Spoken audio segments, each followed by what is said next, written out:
Hello മക്കളെ, welcome back to CMS creations. നമ്മൾ നോക്കാൻ പോകുന്നത് CBSE ക്ലാസ് 8ലെ ചാപ്റ്റർ 3 അണ്ടർസ്റ്റാൻഡിങ് ക്വാഡ്രിലാറ്ററൽസ് എന്ന് പറയുന്ന ചാപ്റ്ററിലെ എക്സസൈസ് 3.1ലെ ക്വസ്റ്റ്യൻ നമ്പർ 2 ആണ്. Okay, what is a regular polygon? State the name of regular polygon of 3 side, 4 side and 6 side. ആദ്യം എന്താണ് റെഗുലർ പോളിഗൺ? എന്താണ് റെഗുലർ പോളിഗൺ?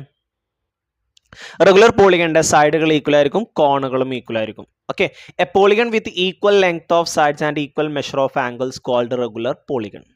ഒന്നെങ്കിൽ ലെങ്ത്തുകൾ ഈക്വൽ ആയിരിക്കണം, അല്ലെങ്കിൽ ആംഗിളുകൾ ഈക്വൽ ആയിരിക്കണം. ഒരു റെഗുലർ പോളിഗണിന്റെ എല്ലാ സൈഡും ഈക്വൽ ആയിരിക്കും, എല്ലാ കോൺസും ഈക്വൽ ആയിരിക്കും.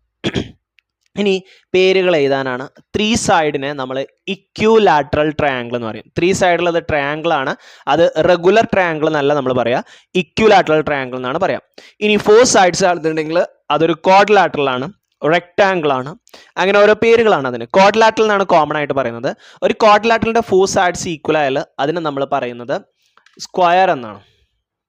ഓക്കെ, അതേപോലെ തന്നെ നമുക്ക് റോംബസ് എന്ന് പറയുന്ന ഒരെണ്ണം കൂടി ഉണ്ട് കേട്ടോ. നമ്മൾ സ്ക്വയർ എന്നാണ് കോമൺ ആയിട്ട് പറയാറ്, കാരണം എല്ലാ സ്ക്വയറുകളും റോംബസ് ആണ്, പക്ഷെ എല്ലാ റോംബസുകളും സ്ക്വയർ അല്ല.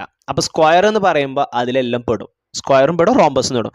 റോംബസ് എന്ന് പറഞ്ഞു കഴിഞ്ഞാൽ കുറച്ചൊരു ചെരിഞ്ഞു കിടക്കുന്ന എല്ലാ കോണുകളും എല്ലാ സൈഡുകളും ഈക്വൽ ആയിട്ട് വരുന്ന, പാരലോഗ്രാമിന്റെ എല്ലാ സൈഡും ഈക്വൽ ആയി തന്നെ റോംബസ് എന്ന് പറയും.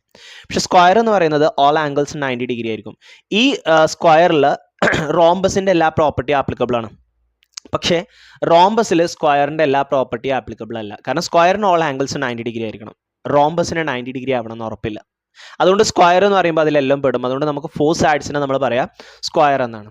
ഇനി 4ന്റെ മുകളിലോട്ട് അങ്ങോട്ട് ഏത് വന്നു കഴിഞ്ഞാലും എല്ലാ പേരിന്റെയും മുമ്പിൽ ഒരു റെഗുലർ ചേർത്ത് കൊടുക്കുകയാണ് ചെയ്യുക. 5 സൈഡ് ആണെന്നുണ്ടെങ്കിൽ റെഗുലർ പെന്റഗൺ എന്ന് പറയും. നമുക്കിവിടെ മൂന്നാമത്തെ ചോദ്യം 6 സൈഡ്സ് എന്നാണ്. 6 സൈഡിനെ ഹെക്സഗൺ എന്നാണ് പറയുന്നത്. അപ്പോൾ റെഗുലർ ഹെക്സഗൺ എന്ന് പറയും.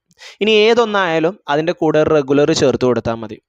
Okay, regular hexagon, regular heptagon, regular octagon, regular nonagon, regular decagon എന്നൊക്കെ പറഞ്ഞിട്ട്. ഓക്കെ,